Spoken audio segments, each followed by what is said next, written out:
একদম শান্ত বললেই চলে। আচ্ছা, কোনো হই হাঙ্গামা নাই, কিছু নাই, কোনো প্রার্থী কোনো কিছু নাই, একদম নিউট্রালে আছে। আচ্ছা, আগামীতে এখানে আপনাদের প্রত্যাশা কি? ব্যক্তিত্ব আমরা তো দেখা গেছে যে না চাই ভালো মানুষ যদি একটা সুন্দর নির্বাচন উপহার দিতে পারে বা আগামী ভালো দিন চালাতে পারে, আমরা এটাই কাম্য। আমরা আর বেশি কিছু একটা প্রতিনিধি চাই যে জনগণের জি, দাদা একটু যদি দুর্নীতি, সন্ত্রাস, মাদক এগুলো যারা মুক্ত করতে পারবে এবং স্বচ্ছতা ও জবাবদিহিতা বাস্তবায়ন করতে পারবে তাদেরকে আমরা চাই। সে যেই দল হোক, যে ব্যক্তি হোক, এরকম একটা সরকার আমরা চাই। যে আমরা দুর্নীতিতে চ্যাম্পিয়ন হইতে চাই না। 5 বার বাংলাদেশ চ্যাম্পিয়ন হয়েছে দুর্নীতিতে, এটা আমরা চাই না। আমরা চাই সুন্দর সোনার বাংলাদেশ, সোনার একটা বাংলাদেশ চাই, যেই বাংলাদেশ হবে আগামী সিঙ্গাপুর, যেই বাংলাদেশ হবে মালয়েশিয়া, যেই বাংলাদেশ হবে সৌদি আরব।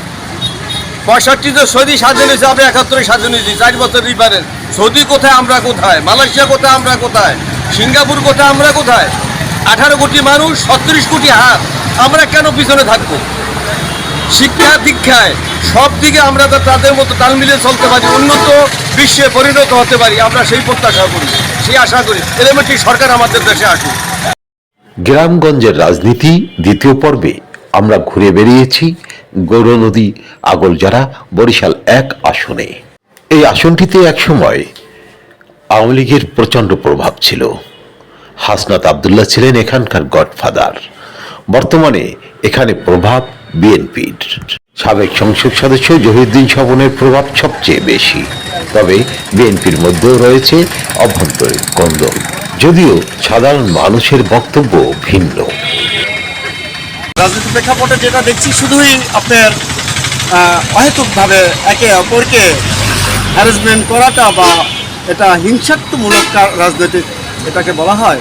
আমি সাধারণ জনগণের সাথে জড়িত, যে প্রাইম মিনিস্টারই আসুক না কেন, আমাদের মঙ্গল যেটা হবে, আমাদের রাজ্য ভালো করবে, তাকেই আমরা সাপোর্ট করবো। আচ্ছা, এটাই আমাদের আশাবাদ। এখানে হিংসাত্মক যে অবস্থাটা, এটা কাদের মধ্যে কি অবস্থায়? আসলে আমি কি বলবো আপনাকে, আমি আমার বাবার ভিটা বাড়ি দখল করাতে চতুর্দিকে শত্রুপাত। জি, তখন আওয়ামী লীগ যে প্রতিনিধি ছিল, বিগত প্রাইম মিনিস্টার তার আমলে, যে আমার চাচা ছিল ভাইস চেয়ারম্যান, সে পর্যন্ত ঘুষ খেয়ে আমার বিরুদ্ধে কাজ করছে। আচ্ছা, একজন এর দারোগা, সে আমার মামলার আয়ু, সে আমাকে বলছে 5,000 টাকা নিয়ে আপনার মামলা নিষ্পত্তি হয়ে যান।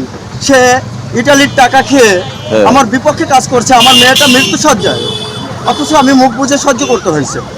অথচ বর্তমানে কি দেখছেন? বিএনপির নেতারা যারা ছিলেন তারাও নীরবে ভোগ করছে। আজকে তারাও আমার পরে লাঠিচার্জ করছে আমার বাবার ভিটা বাড়িতে আসাতে। প্রশ্নই আসে না। তাহলে এরা আগামী ভবিষ্যৎ রাজনীতিতে আসলে কি মানুষের জন্য করবে, আমি এটা ভালো আশাবাদী নয়। আমি সাধারণ বাঙালি, সাধারণ মানুষ, আইনের প্রতি শ্রদ্ধাশীল। যে কোনো গভর্নমেন্ট আসুক না কেন, আমি তার প্রতি শ্রদ্ধাশীল, আইনের প্রতি দেখি না। রাজনৈতিক অস্থিরতা, ওই যে সাবেক প্রধানমন্ত্রী মারা যাওয়ার পরে এখন অতি স্তম্ভিত, লোকজন একটা ইসের মধ্যে আছে, শোকের মধ্যে আছে। ওরকম তেমন কোনো সংগঠনই এখন ওইভাবে করতেছে না। সাবেক প্রধানমন্ত্রী মারা যাওয়ার পরে এখন আপাতত মারা যাওয়ার আগের অবস্থাটা, মানে 5ই আগস্টের পর থেকে, জুলাই অভ্যুত্থানের পর থেকে আপনাদের এদিকের অবস্থাটা কি? এদিকের পরিবেশ আর কি ওইভাবে অতটা খারাপ না। সর্ব জায়গায় যেরকম খারাপ চলতেছে, জায়গায় মারামারি হানাহানি, এখানে ওরকমটা নেই। একটু অন্যরকম। এখানে আপনি আগামী রাজনীতিতে প্রভাব কার দেখছেন? সম্ভবত বলতে বাংলাদেশ জাতীয়তাবাদী দল বিএনপির এই সম্ভাবনা দেখছেন 5ই আগস্টের পর থেকে এখন পর্যন্ত।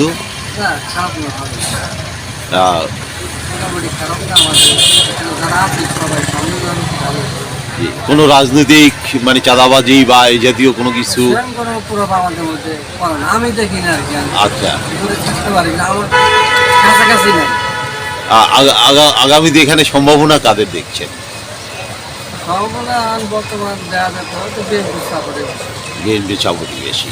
বরিশাল 1 গৌরনদী আগলঝাড়া আসনের মোট লোক সংখ্যা প্রায় 4 লাখ এবং ভোটার সংখ্যা 2018 সনের হিসাবে 2,54,000। এই আসনটিতে সব দলের মনোনয়নই চূড়ান্ত, তবে বিএনপির জহিরুদ্দিন স্বপন এবং জামাত ইসলামীর কামরুল ইসলামের মধ্যে কিছুটা প্রতিদ্বন্দ্বিতা হওয়ার সম্ভাবনা রয়েছে বলে জানান স্থানীয়রা। তেমন সমস্যা দেখতেছি না এখন। যাদের সাথে সমস্যা হইতেছে তারা তো মনে করেন যে যারা আওয়ামী লীগ বিরোধী করছে বা বিগত দিনে আওয়ামী লীগ করে অনেক খারাপ আচরণ করছে, ওদের সাথে কমই সমস্যা হচ্ছে। আর যারা ভদ্র রাজনীতি করছে তাদের সাথে সমস্যা হচ্ছে। আওয়ামী লীগ এখানে ঘুরতেছে, বিএনপি একটা বড় রাজনৈতিক দল, ঠিক আছে, সেক্ষেত্রে মানুষ ওইটার উপরে নির্ভরশীল, ঠিক আছে।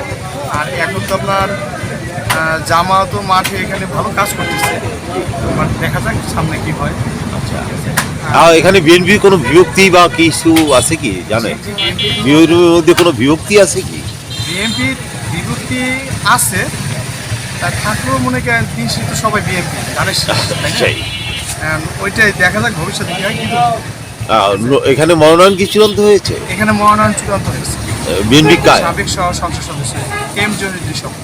জহিরুদ্দিন স্বপন, তার অবস্থান কিরকম? আসলে ওইভাবে রাজনীতি ওই দিদি ভাইয়া বলতে পারেন। তার অবস্থান কিন্তু এই জায়গায় বস, এই জায়গায় বিএনপির সাপোর্ট সব, আচ্ছা এক কাতারে কোনো নেই, নেত্রীর লোকে এই জায়গা বেশি আর বর্তমানে। আচ্ছা আচ্ছা, থাকতেও আইসা আর থাকবো, আর যদি কাজ ভালো করে রে আল্লাহ ভালো করে, ভালো করে ভালো ফল। আপনারা কি চান? আপনারা কি চান? আপনারা সাধারণ মানুষ কি চান? ভালো গঠন হোক, ভালো একটা লোক আসুক, দেশটা ভালোভাবে পরিবেশে চলুক, আমরাও ভালো থাকি, সবই আল্লাহর ভালো রাখুক। সাধারণ মানুষের কথায় এটা স্পষ্ট যে সবাই একজন সৎ ভালো মানুষ খুঁজছেন।